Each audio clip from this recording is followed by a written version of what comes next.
بسم الله الحمد لله والصلاة والسلام على رسول الله وعلى آله وصحبه ومن والاه ولا حول ولا قوة إلا بالله رب اشرح لي صدري ويسر لي أمري واحلل عقدة من لساني يفقهوا قولي اللهم صل وسلم على سيدنا نبينا ومولانا وقرة أعيننا نبينا محمد وعلى آله وصحبه وسلم أجمعين.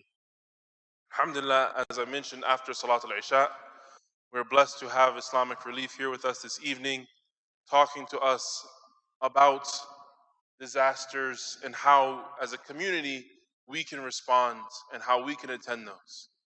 And so, just to sort of start things off on a positive note, we're going to try, inshallah, to start with a dua. So that when we start, we're starting with the proper intentionality and the proper mindset going into this. Because it's very, very easy for us to get into any type of service, and it's not actually about the service, it's really about me. So I go to disaster so I can get the nice photo with the poor, disenfranchised kid. So everyone says, oh, and I get a million likes on Facebook. Or I'm doing it so that I could say I went to that place. So again, when we're thinking about any of this, it has to all be from the mindset of khidmah, from the mindset of service.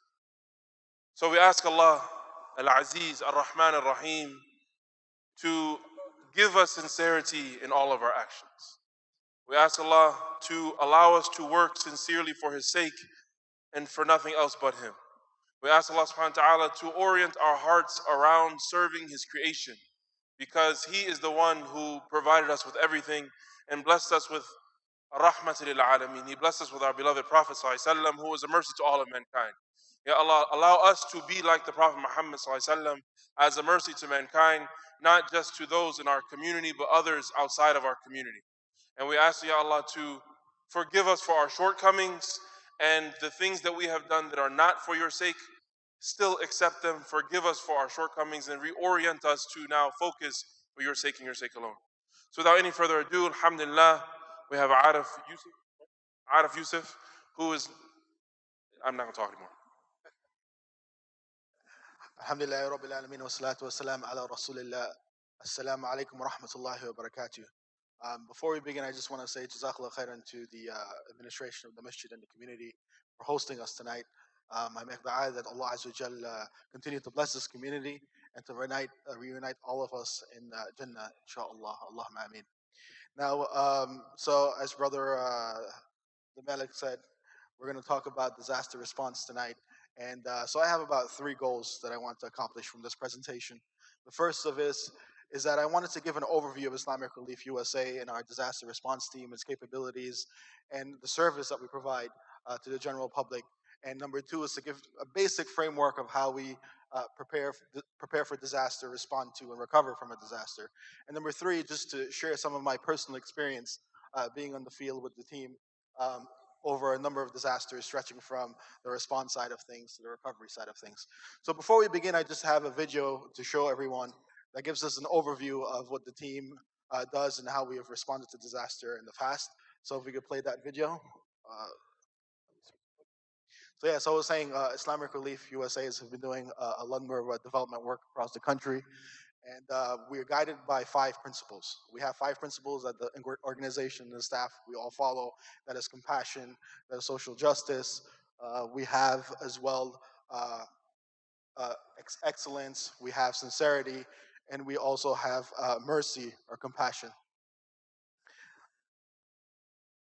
So we'll go on a little bit more. This is a little bit more about Islamic Relief USA.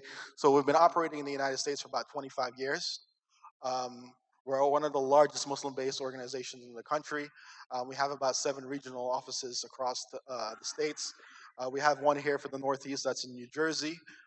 We have also have 16 partner offices across Europe, and we have about 26 field offices across the world, primarily in the Middle East, Africa, and Asia.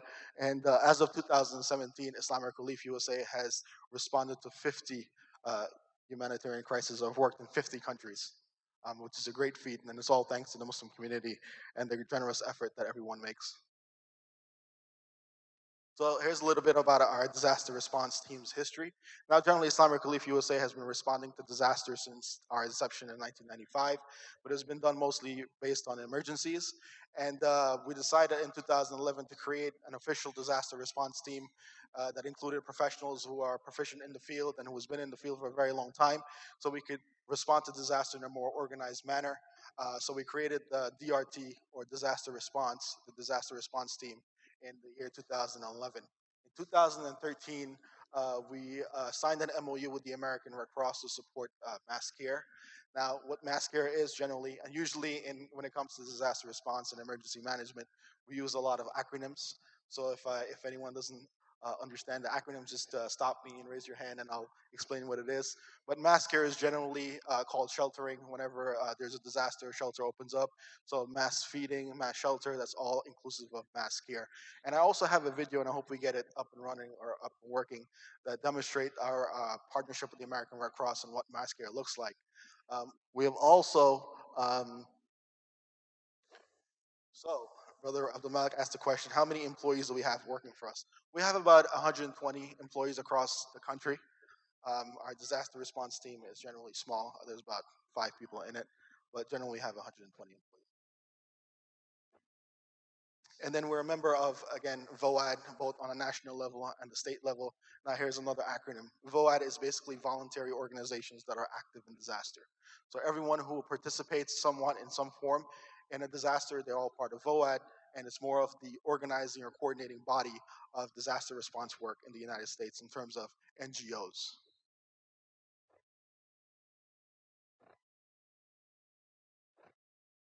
So these are some of the partnerships that we have, the partners that we've worked with over the years. You can read the names off the list. We have the American Red Cross. I just mentioned the MOU that we have with them.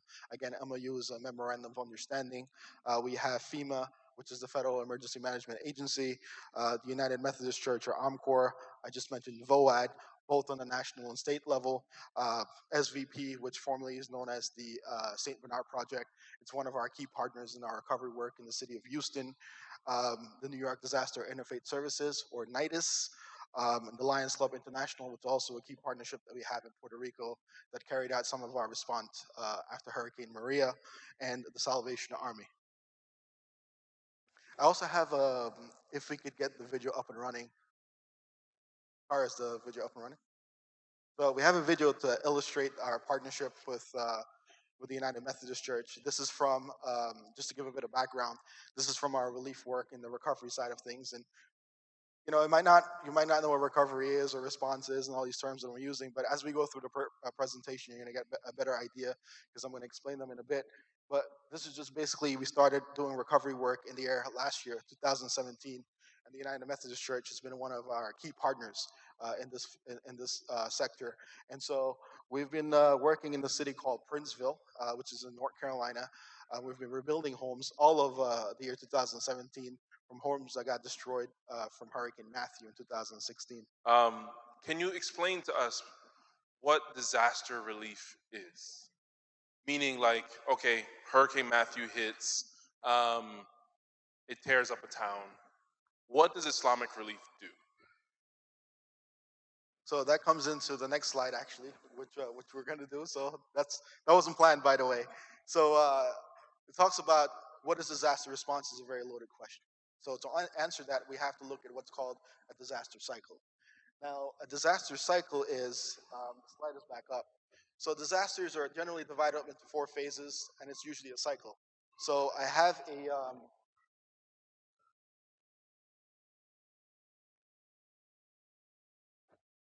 so I have a, so as I was saying, to understand how disaster responding for you, you're going to have to understand the 4 phases. So the first phase is preparedness. Second is response. The third is recovery. And then the fourth is mitigation.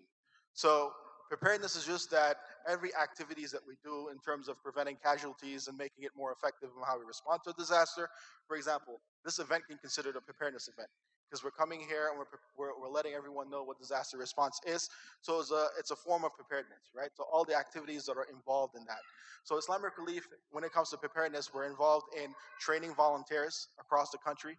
So we have about 3,000 volunteers that are trained in a number of things, such as shelter fundamentals, disaster assessment, spiritual and first and emotional care. And then you have a response. The response phase is every activity that we do after an event. So, for example, when Harvey happened, for example, you have people that are doing cleanup, right? People that are mocking out houses. You have shelters that are opened up. You have feeding programs that are going on. You have damage assessment that's being done. You have financial assistance that's being given to the community. This is all under the response phase. Now, Islamic Relief under this phase is that we respond based on a request. So Islamic Relief is not an organization that's self-deploy. We wait until we get a request, and that comes into our partnership with the Red Cross. So for example, the Red Cross needs support, and they call us in to do either a damage assessment or to do sheltering. Then we are going to deploy some of our, all of our, not all, but some of our trained volunteers within the 48-hour period. So, just to slow you a little bit and to make sure I understand things, you're saying that if a hurricane were to hit, last time, Allah, God forbid, you guys don't automatically go out. No, we do not. So So that means that if a hurricane hits, you guys are just ready, and someone like the Red Cross or Fannie Mae or Fannie Mac, one of those big governmental organizations, would request you all to come. Right. So essentially, the Muslims are at the service of the people. If we're needed, we're there. Yes, that's right. That's a key statement to make. That as a Muslim communities, we should be proud of this fact that we're a contributing member to a disaster. And to share a story, if I will, it doesn't matter what you like. You may think that when you go to a disaster site, I'm not big enough, or I'm not, trained enough to do X, Y, and Z. But no matter what little you do, it goes a long way. For example, one of our volunteers, and we just recently came back from Panama City Beach in Florida, and one of our volunteers was sharing me a story that we were doing the damage assessment. So damage assessment is essentially you're going around the neighborhood, and you're looking at all the houses that were damaged from the storm, and you're kind of tagging them if they're minor affected, uh, destroyed, or major destruction. And so when you're in the neighborhood, sometimes you're there for a long time because you're looking at the house, and people will be like, "Why is this guy in my neighborhood?" Because sometimes after a disaster, one of the unfortunate things is some of the communities that have a looting problem. People just go in and take stuff. And so one of the people in the neighborhood, they come out and they encounter the volunteer. And it's like, and so the volunteer is preparing himself that I'm going to talk about, hey, I'm with Islamic Relief, with the Red Cross, we're doing damage assessment. And the person's like, no, no, no, no, no, you don't need that. I already know who you are. And then the guy was like, "Yeah, how so?" And then he's like, "You guys fed me from Louisiana, which was a disaster. Louisiana a couple of years ago had a series of flooding, and Islamic Relief USA responded to that. And this person, he moved from Louisiana into Panama City Beach, and here he's seeing us again. And so he was excited that he's seeing the organization that he claimed fed him during his time of need in Louisiana. And so just doing that one act of kindness, it goes a long way. It's very impactful, and sometimes we kind of overlook that, thinking that we need to do one of the major things or the massive things, or just flying in helicopters or maybe pulling out people. That's not what it is, right? Just a very, very long way. So, and then let's talk about this. So, since we're on the process of sharing, um, so remember I was talking about response. So this is all on the response side. Then you have what's called recovery. Now recovery is all a recovery. It's very essential.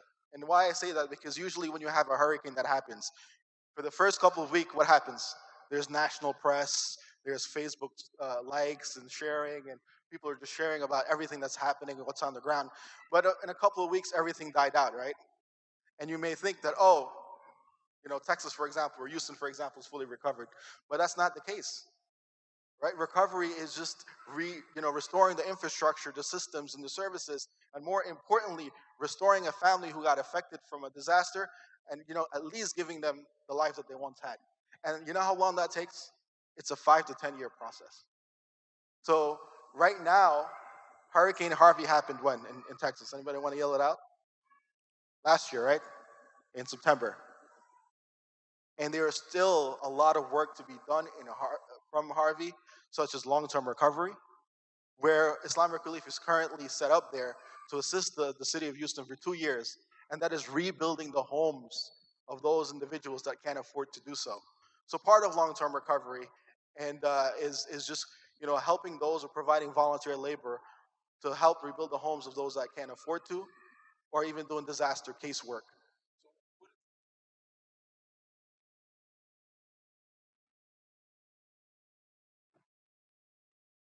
Someone has to send you to go. What is it like once you get feet on the ground? I'm actually responding to this thing. You mean on the response side? Yeah, so we the first side is preparedness. Then it's you get the call and you're responding to it. You're on the ground. Harvey just hit. Chaos, confusion. What is it like for me, or if anyone is going to volunteer? What would I see? What are some things I'm going to be doing? Share perhaps an experience. Sure. So the first time that I responded to a disaster on the response side of things was in Hurricane Harvey. And I just recently joined the organization. I was doing a lot of recovery work. And I would say it's just being unexpected, the uncertainty. When I was on the flight going there, I was expecting to come in to Houston and see a lot of flooding, to see a lot of destruction, to see a lot of homes that were damaged, and just seeing just like the physical damage. However, I was not prepared for the human side of a disaster. And when I got there, I was just completely shaken. Because as I was driving around the city, and again, we were doing damage assessment, we were encountering people that it's just like they were in total shock. I remember one of our volunteers sharing the story of they were driving through a neighborhood again, and there was a lady, and they went up to the lady, like, "Hey, are you okay?" She seemed a little bit down. She was like, "God, God don't like me." The reason why she said that, she was like, I got affected in Katrina, and so I thought New Orleans is not a good place for me to live. Obviously, we know the situation of New Orleans. So what did she do? She got up and she moved to Houston, and now she was affected by Harvey. And just hearing her story, I was not, prepared for stuff like this. And then we have a second incident. I myself, personally, this is a personal story where I was driving around, and the neighborhood that I was driving around, it was a relatively wealthy neighborhood. There's those fancy houses behind a lake, in front of a lake for that matter. And as I was driving through, I just saw a gentleman in his garage. His entire belongings in his house was emptied and was in the front lawn. Imagine the pictures that you have of your family members or the couch that you didn't think about that's in your house, all in the front lawn is damaged. You can't use it anymore. And so I go up and we go up and say, "Hey, how are you, sir? Good afternoon." And then he walks up to the car and he was like, "How are you guys doing?" And number one, everyone will say, "Thank you for your service. Thank you for coming and helping us in our time of need." And so he said that. And then it was like, "Hey, what's going on?" And he was like, "I'm frustrated and I'm disappointed." And I'm like, "Why is that?" He was like, "I moved into this neighborhood because it wasn't in the flood zone. It wasn't classified in the city to be a flood zone, but it got flooded."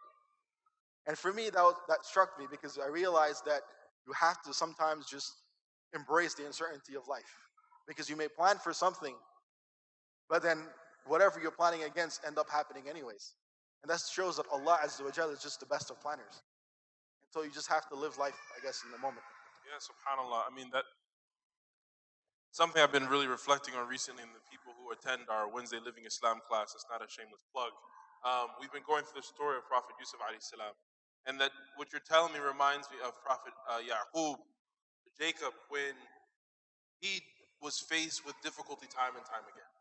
And every time he's faced with difficulty, that is very traumatic for him in the experience. And he knows that whether it's the Yusuf being killed, as he was told, or later on when Benjamin, his other son, is remains in captivity, these things are very, very difficult for him. And they're very, very hard to the point where Allah subhanahu wa ta'ala tells us he cries his eyes out. His eyes go white out of crying. But yet, even when that comes, his theological framework, his mindset, and when he's faced with these things is فَصَبْرٌ جَمِيلٌ وَاللَّهُ الْمُسْتَعَانُ عَلَى مَا يَصِفُونَ. But patience is beautiful, and I seek Allah's aid for that which you're doing. Later on in the Quran, he says, I'm going to be patient because I know what Allah subhanahu wa ta'ala, what you do not know. And so for us living our lives, this is how we have to live. Whether we're responding to something like you're saying, a disaster, or in a day-to-day life, we have to be ready for whatever Allah subhanahu wa ta'ala sends our way. We have to live a life where, yes, we plan as if we're going to live forever, but we live as if we're going to die tomorrow, as Ibn Umar said. And so this is a prime example. This man did everything. He made sure he bought a house outside the flood zone. He made sure that he was ready. I'm sure he had insurance, and his house is flooded, and now his all his furniture. Just the human side was just something that I wasn't prepared for.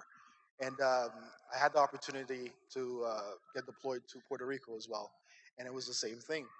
when I went to Puerto Rico, it's been a couple of months after her Maria had hit. I think it was about 8 or 9 months after. And so Islamic Relief USA, we were partnered with the Lions Club, which is local to the island, to do a food distribution in the mountainous areas. And these are areas that the roads were still being dug out, people didn't get there yet. And so we decided to go and try to provide whatever relief we can to these individuals. And then just coming across some of the stories is just amazing that perhaps it's probably one of the most emotional deployment I have ever done. And I'll share a story with you. One of our guide, her name is Maria, and she was directing us across the mountains because they knew who needed stuff the most and which area to go. And so she was the guide. And as we're driving up, she started to cry. She broke down in tears. Now, it was myself, another staff member, and then a volunteer in the car. And we didn't know what happened. Did we say something? Why is she crying? And we asked her, "Hey, is everything okay? Is there something?" Like she's just reflecting on her life. She's like, "I have cancer," and we were shocked. It's like, "So why are you in the car with us, like going up and up?" She's like, "What am I gonna do? If I go to the hospital, the one doesn't have electricity, so I'm just sitting there to die." And so I choose to use the time that I have to help those that are in need. And I went for a week. She's been doing this for the whole 9 months, and that just shook me. I got taken back. I'm like, wow. And here am I worried about, when the next iPhone is coming out and when this is happening. And this is like real life situation. I had another story where we eventually got on top of the mountain, and then we got out of the car and we started taking these boxes and these cases of water up to the people.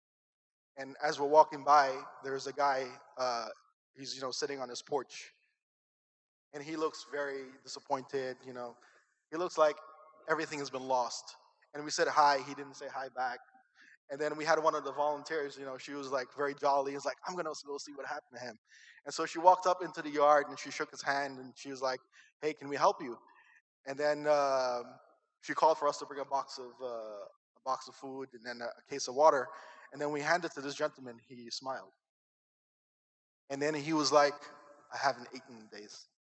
I am going to open this box and go make something so I can eat." And again, how do you look at something like this? Like, I eat 5 times a day sometimes. Just internalizing that and looking at this man, he's just standing there. So sometimes you got to be prepared for things like this. And so these are things that you're going to go and you're going to see in a disaster site. And, one of the things I learned is that you have to prepare yourself when you're going. And sometimes coming back, I don't want to say this to sound wrong, but when you come back home, your iman is just on a different level because you have seen what life could be. And Allah has blessed you to be in an area where you're secure, right? SubhanAllah, that makes me think about when I was in Saudi. Obviously, it's nothing like that. But I had a mentor who always said, appreciate the small things. He used to always like drill this in my head. So like they have 1 riyal, which is like 5 cents, something like that. Ice cream. You can buy a 1 riyal ice cream. He would say, like, this ice cream's a hot day, appreciate the small things. But when we had trained ourselves to appreciate the small thing, when we got the 3 riyal ice cream, asking Rob. But subhanAllah, like the gratitude, the shukr this man had just for being able to, and it wasn't like complaining. He just was upset. He was dealing with the situation. But when Allah subhanahu wa ta'ala blessed him with Islamic relief to come now and give him this food, it's alhamdulillah.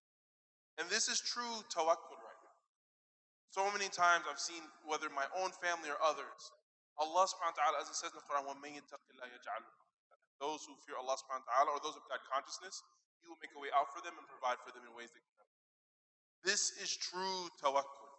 When your back is up against the wall, you have nothing else but Allah subhanahu wa ta'ala. And so when we're talking about visiting disasters, yes, we're doing a service, but this is why when I started off, I'm saying we're really talking about what we're getting at. We should not have the mindset that we're going to help them, but rather we're going for our own selves. We need to respond to the disaster so that we can learn some humility, so that we can be a little less entitled, so that we can be a little bit more appreciative of the ni'am, the blessings that Allah subhanahu wa ta'ala has given us. And that has to be the spiritual orientation that we have when we're responding to any situation or when we're doing any act of service. I shouldn't be making dua for my brothers and sisters of humanity, of Muslims in other places, because they need my dua. There's nothing special about me. I need to be making dua for them so the angels say Ameen for me, because I need to be in a state of ibadah. So when we're talking about responding to disasters like this, that is the real benefit. That I will go now and I will learn a little bit more about myself.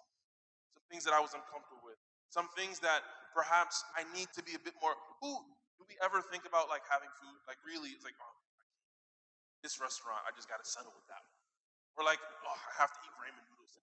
I've eaten it like twice this week. Like that's bad. This man getting a box of ramen noodles would have been Eid.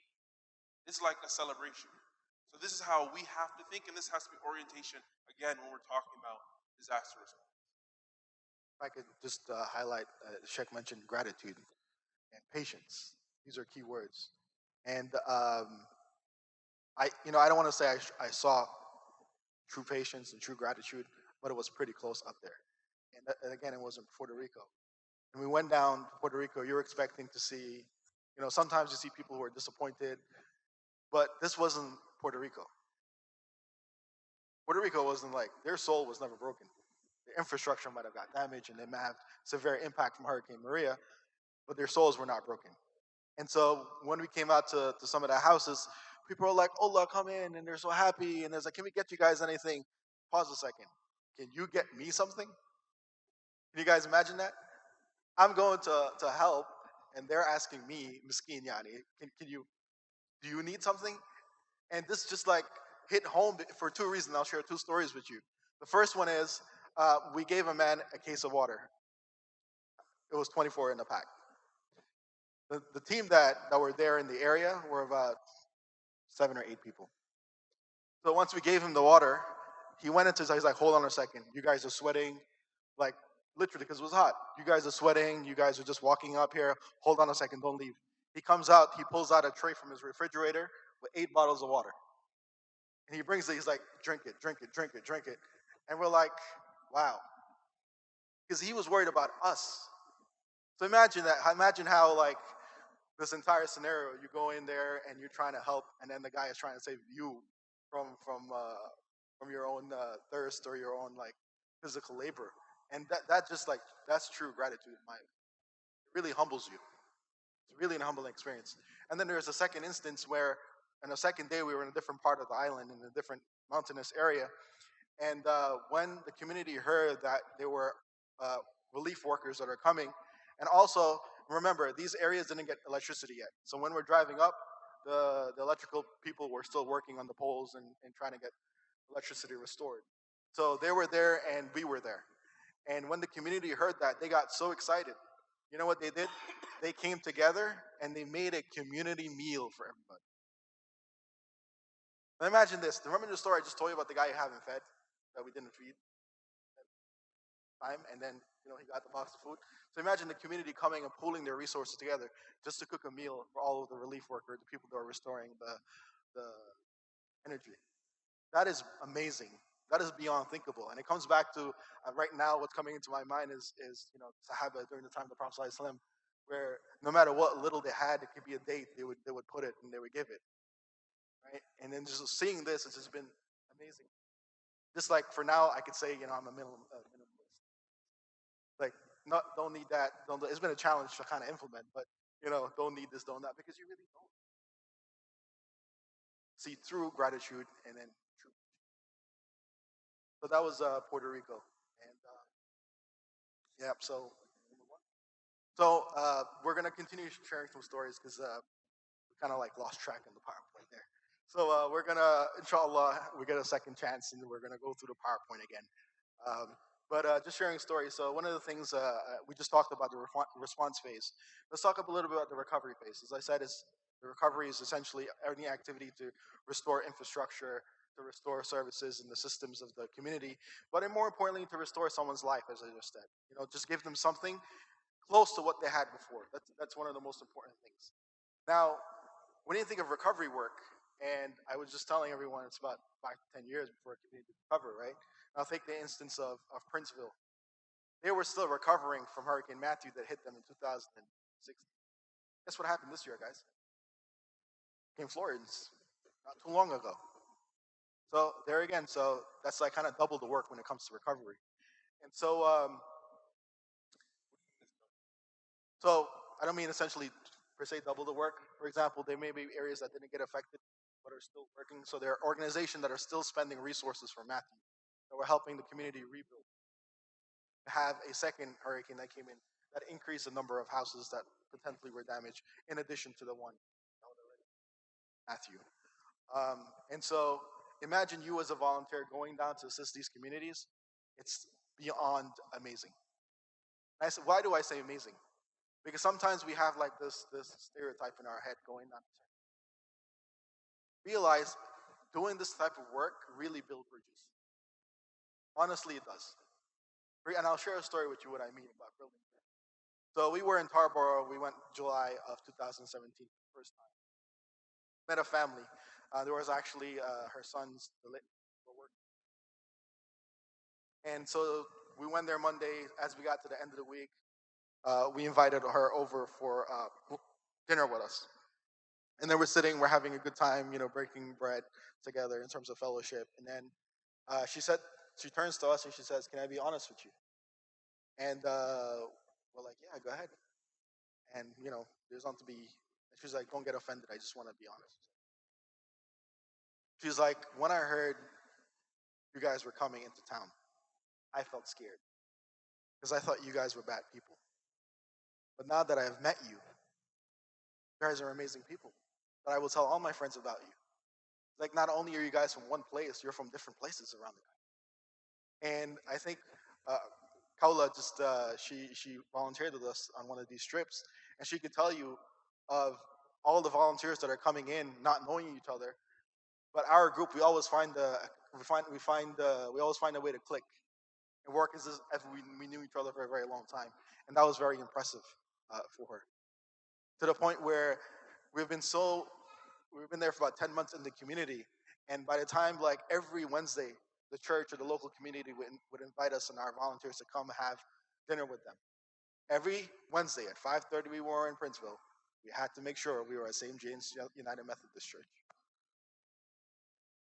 So just going out there and interacting with the community goes a very long way. Now imagine, let's take it a little step higher. Imagine you lost your home and there's volunteers that are coming in to help you. What would be your attitude? When I was there personally for about 6 months, I worked on one home. And I got to know the gentleman really well, the homeowner. And he would come by, and every time he saw blue shirts, he would stop by. He's like, "Oh my God, my home is being worked on." And so he would stop by and he was like, "You know what? I will never ever forget any one of these volunteers." And then he was like, and I'm like, "Why is that?" He's like, "Think about it. I don't have a home for the past year. I've been living somewhere else. You guys are just giving me this priceless resource. How can I ever forget you?" And we left him like a plaque. So it wasn't a plaque. It was like a piece of floorboard that we wrote on it. And it was an IAD. We signed all our names on it. And he's like, "I'm gonna put this up as a frame. Remember you guys." And then I went back a couple months later in February, and I was working in a different home on the other side. And all of a sudden, I see in the yard, he's like, "Hey!" And it turns out to be the homeowner. And then he's like, "I saw blue shirts. I know it had to be you guys." And so he came in and he was like thanking us, and he was like, "Thank you, I appreciate it." But him just going out of his way just to pass by on a random street and saw blue shirts, he didn't even know it was us, right? A lot of people wear blue shirts, right? But just for him, he was confident it was us. Just coming by and saying hello and thank you. Well, how this is amazing, and we're trying to figure out a way that we can work together as a community. So how can we be? How can we assist? How can we get involved? How can we turn? How can we start to have our own story? Easiest answer for that is volunteer. And good news is, I guess I can share it now. Um, we have worked out with the Masajid administration that right now we're currently doing recovery work in the city of Houston from Hurricane Harvey, and we have organized an exclusive volunteer trip for the ISBCC community that's going to happen from April 14th to the 20th of next year. And so I encourage everyone to sign up. Now, the details are not yet finalized, but the dates are, and seats are limited. So if you're interested in that, just please speak to the Sheikh Abdul Malik or even Sister Kala. So, half an hour left.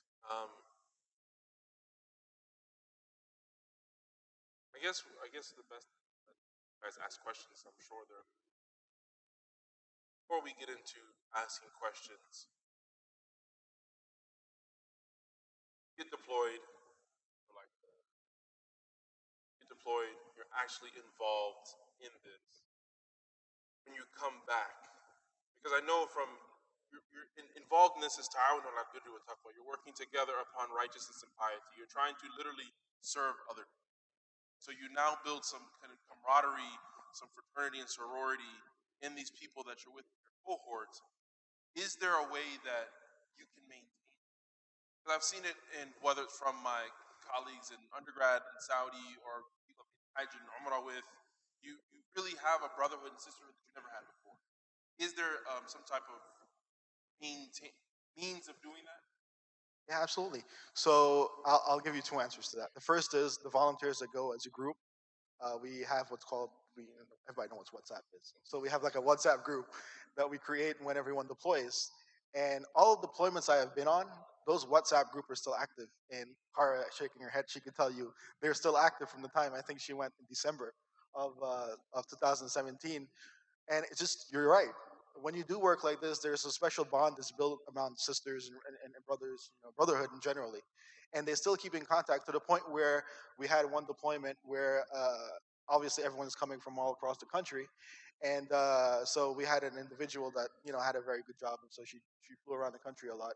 So every time she flew, she would send a message to the WhatsApp group, hey guys, I'm in this city, who wants to hang out? And they always meet up and hang out and just, a great friendship that comes out of it. And second part that I wanted to answer is also not only within the volunteers that go, but also with the community that you have been volunteering and being in for the past 10 months. I remember I developed a very close friendship with a pastor that was there, and up until this point here, he just recently called me last week to just check up how I'm doing because friendship goes a long way, especially when you're working for khair and doing the work of helping each other and doing the work that generally sometimes get neglected.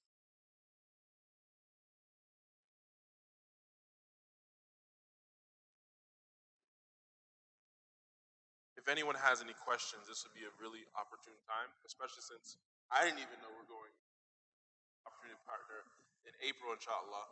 Um, so, does anyone have any questions, any comments?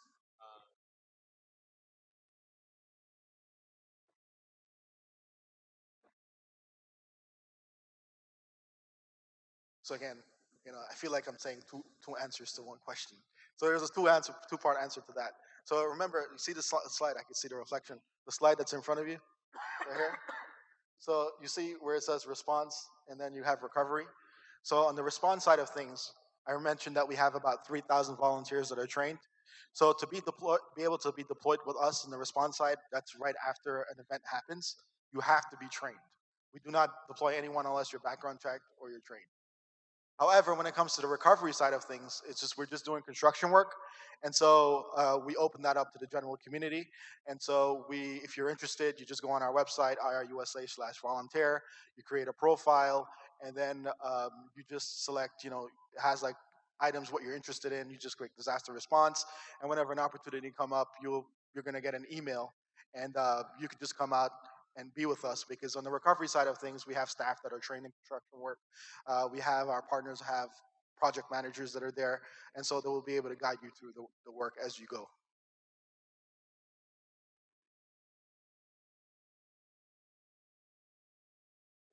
Yes, for this community, yes. Still deciding that number, but as I said, space is going to be extremely limited. It's not going to be more than 20.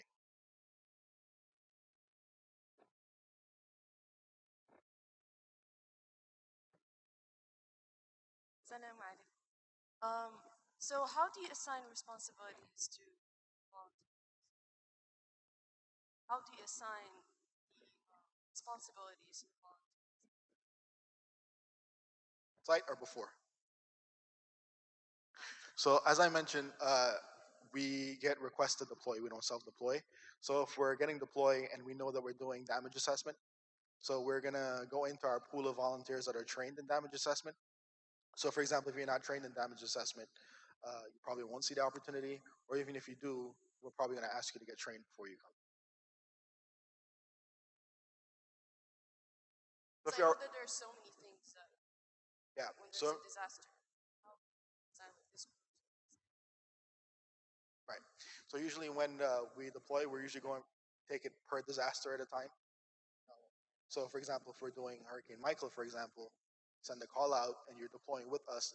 Now, generally when we get on site, we're gonna assign you to be part of a team, and the team would be we're gonna give you a map, and the map will be a different side of town.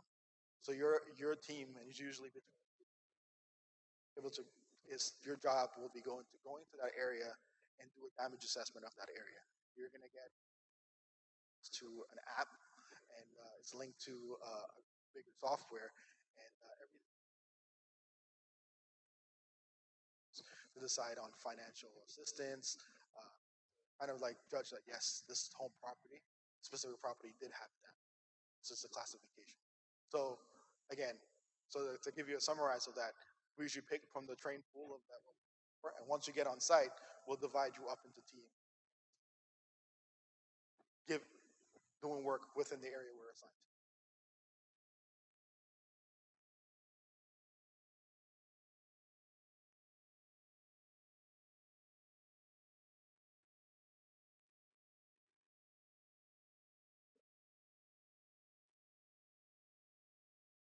Islamic relief.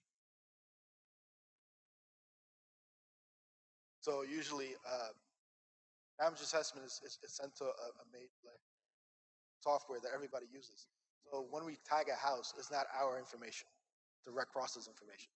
So when someone applies for financial assistance, that data is there to be used. So we're so this comes into the idea of when you're responding to to a disaster, every organization have a specific part. Disasters in the U.S. is highly coordinated. Um, here, actually, since we have the PowerPoint up, so here, so this is what a disaster network is. So if you look at it, it's a bunch of bubbles with a number of words on it. So just to explain it, so picture ISBCC in the blue bubble on the left, right? Your local community is all the stakeholders in your local community. Then it goes out to your city level. Then from the city level is the state level. And from the state level is the federal level. So these are all key stakeholders in a disaster. So for example, if you're ISBCC, this will be part of your emergency network. And if you go back here, so this is what's called the whole community approach. The whole community approach is this idea that no matter who you are or what type of work you do, whether you're for-profit, non-profit, government, you will have a part to play when it comes to preparing, responding to, and recovering from a disaster. Now, here's an example. Take ISBCC, for example. Do you guys have a role to play when it comes to disasters? Absolutely.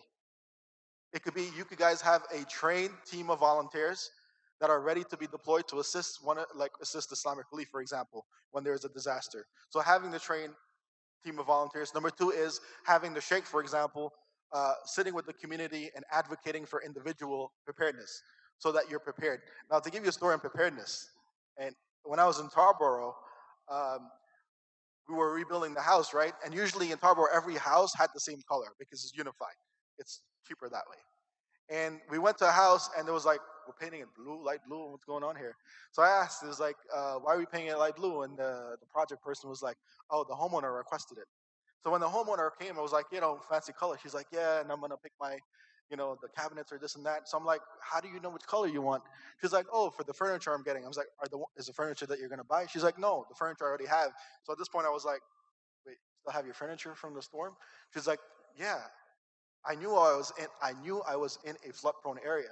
So when I heard a hurricane is coming, she rented a pod, put everything in, and shipped the pod off to somewhere to an area that's not flood prone. So her items were safe. And this is we may think it's funny, but this is the importance of preparedness. So now her timeline to get back into her home is a lot, less than someone who didn't do that. So having someone prepare, come and advocate for individual preparedness is very important. And to the lowest level, like you may think just giving information is like just giving information, right? But no, it could go a very long way. For example, us as a Muslim community, let's say a shelter opens up down the block, right? How do you expect emergency managers to know that you need gender separation for your community? Do you need special dietary restriction? Zabia, right? You need halal food, right? So if this is not being catered for, there are people who are going to say, "Well, I can't fit into a shelter because this stuff is not being done for me." Well, the least you could do is let your local officials know that if a shelter were to be set up, I have a community that needs gender segregation, that needs certain type of food. So even that, the small amount of just letting people know, that's a big thing. So ISCBP has a big role to play if it would decides to go that route. So this is what's called the whole community approach, that everyone, depending on whatever sector you're from, the for-profit, government, non-profit, everyone has a role to play in a disaster. Yep.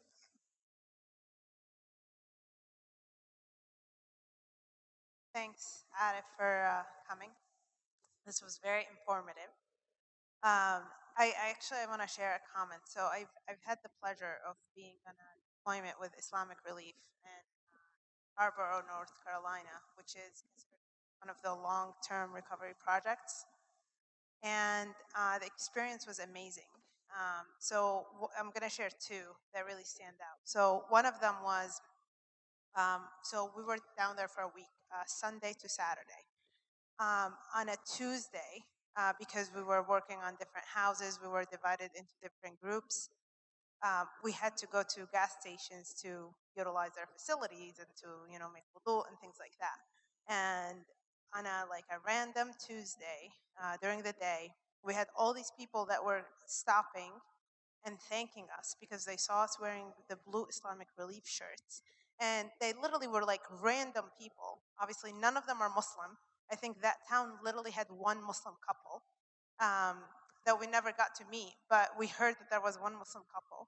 And everyone was just stopping and thanking us because they knew why we were here. And I think we were like the third or fourth group that had time. So that was amazing as far as reinforcing what we're doing from a self perspective. That made us feel really good. And the second experience was actually with we went to a church on a Wednesday, and the level of curiosity that the congregants at this church just had about Islam in general, and also just trying to get to what drove us, what was motivating us to take time from our jobs, right? Because I think in our group, everyone was either working professional or in college, and it was just fascinating to get to know people at that level. And so those are the things that really stand out from that experience. Thank you for sharing that. I greatly appreciate it. It's a great reflection.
No, absolutely. I think the one of the biggest forms of da'wah isn't actually preaching, is actually living the embodied sunnah of the Prophet ﷺ.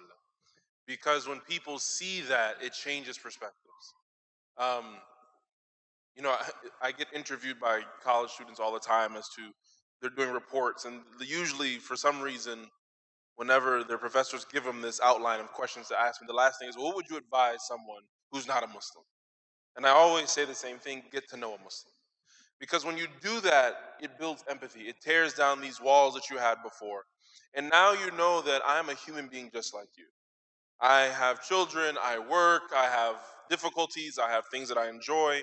And so, what a better way to do that when you're literally rebuilding someone's house, when you're feeding them? I mean, these are all from our sunnah, the Prophet ﷺ, "Afshu salam bainakum wa ta'im at-ta'am." Spread salam between the people. We're literally, if it's not peace right now, that's exactly what we're doing. We're feeding people. We're being khayr nas anfa'uhum lin-nas. The best of people are those who are most beneficial to others. Or Sayyid al-Qawmi khadimuhum, the master of the people is the one who serves them the most. And so this is a spiritual thing, but also it's a form of da'wah. It is a way of telling people in the best way possible. And that doesn't mean that we have to be perfect individuals. That doesn't mean that we will be free from mistakes or that anything else has to be perfect.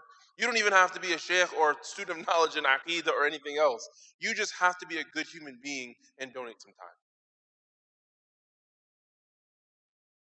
Adding to that is, it was beautiful what you just said. But one of the important things that I want to convey, sometimes we may think that people have stereotypes, especially when it comes to us. You guys have ever realized that we have those same stereotypes to to other groups? And so one of the things that we need to start doing is I always advocate that we come out of the bubble that we're in and start interacting with our larger community.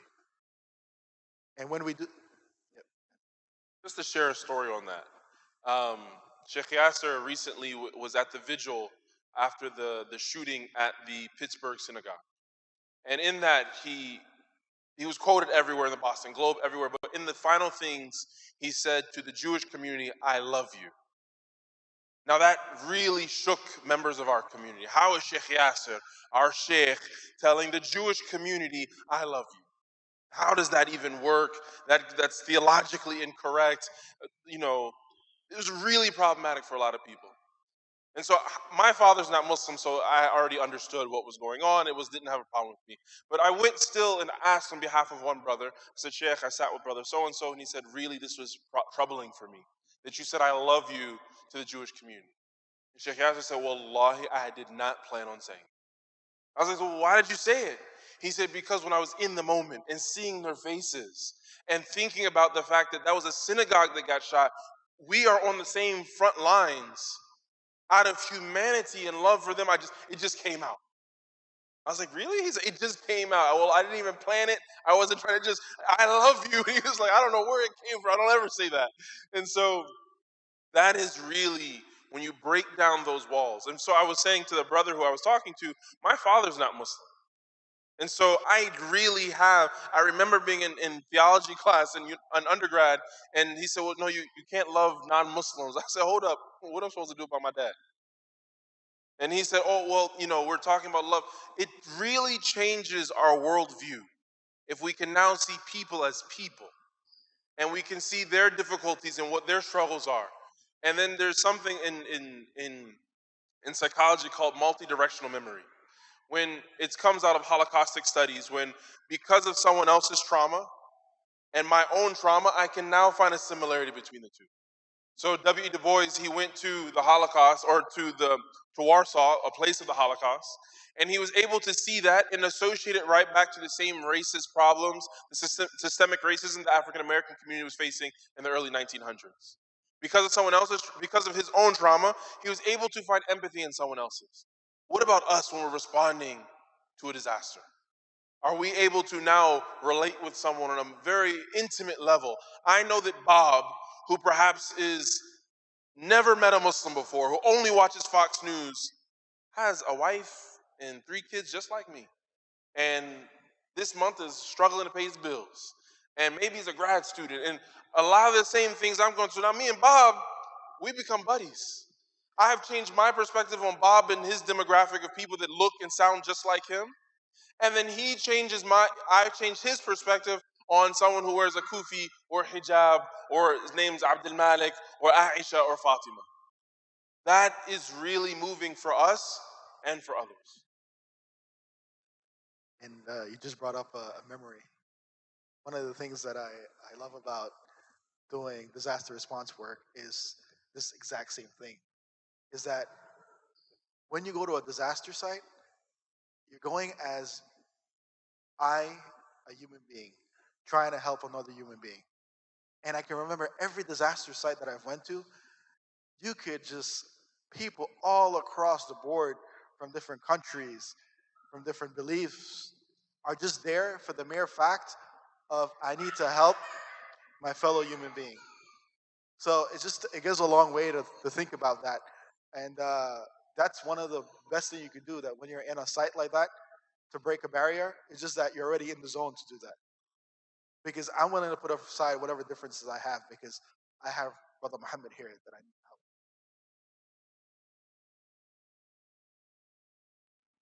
So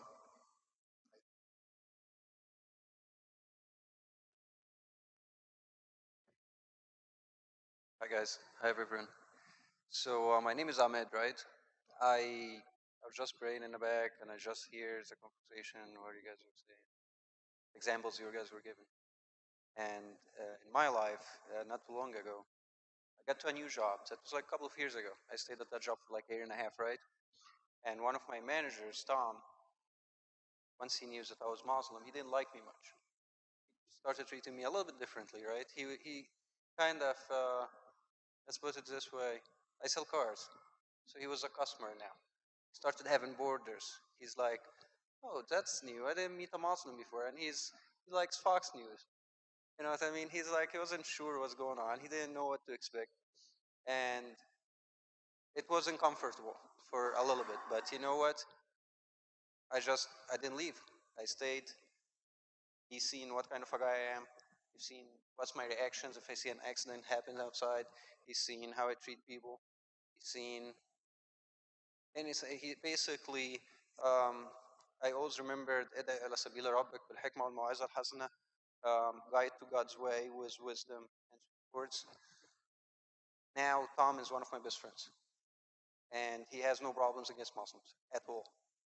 He was misguided. He showed me like a couple of websites that would like have funny stories and wrong translations and so on. I'm like, no, that's wrong and that's all crap. So I just wanted to share that story with you guys because the best way to just show where we come from is just how we act. And that really happened with me, and it made a huge difference. Years after, like a couple of months ago, I got hurt. I was at that place. He was the first one who told me out. You know what I mean? Thank you. Thank you very much, brother, for sharing that. Jazakallah khairan. That's a beautiful story. Alhamdulillah. So we're gonna close on my end. I just want to say thank you for everyone for sitting here and listening, and I really appreciate the attendance. Just want to say Jazakallah khairan. May Allah reward everyone for being here on a Friday night, and just we just want to apologize for the beginning on the technical difficulties. So my apologies on that. Jazakallah khairan. He doesn't need to apologize. I need to apologize. But we ask Allah subhanahu wa ta'ala to again orient our hearts around serving for His sake and His sake alone, and allowing us to be an aid to others and not an impediment on ourselves or others. We ask Allah subhanahu wa ta'ala to humble us so that we can truly see the goodness in everything and not allow us to be pessimistic and deteriorating to everything around us. We ask Allah subhanahu wa ta'ala to soften our hearts so that we can be a means of goodness to others and ourselves, and that we can benefit from things that we see around us. We ask Allah subhanahu wa ta'ala to bless Islamic Relief and increase them in goodness and aid them in all the good that they do. We ask Allah subhanahu wa ta'ala to allow from this partnership to come much goodness for ourselves as a community here at ISPCC and as others in the world around us. We ask Allah subhanahu wa ta'ala to enable all of us to have the strength, the power, and the will to always be a servant to all of mankind. Like the Prophet ﷺ, rahmatul lil alameen, a mercy to all of mankind. Whether it be serving through Islamic Relief, whether it be serving in our community, or just being kind to our parents and our loved ones. Ya Allah, orient our hearts to always be around service and love يا الله يا كريم يا رحمن الرحيم وصلى اللهم على سيدنا محمد وعلى آله وصحبه وسلم أجمعين. In closing, we have tea and refreshments waiting for you in the lobby. That's the other half of this. So also to make up for the technical difficulties. No, that was already planned before. But please help yourself. Jazakumullah khair.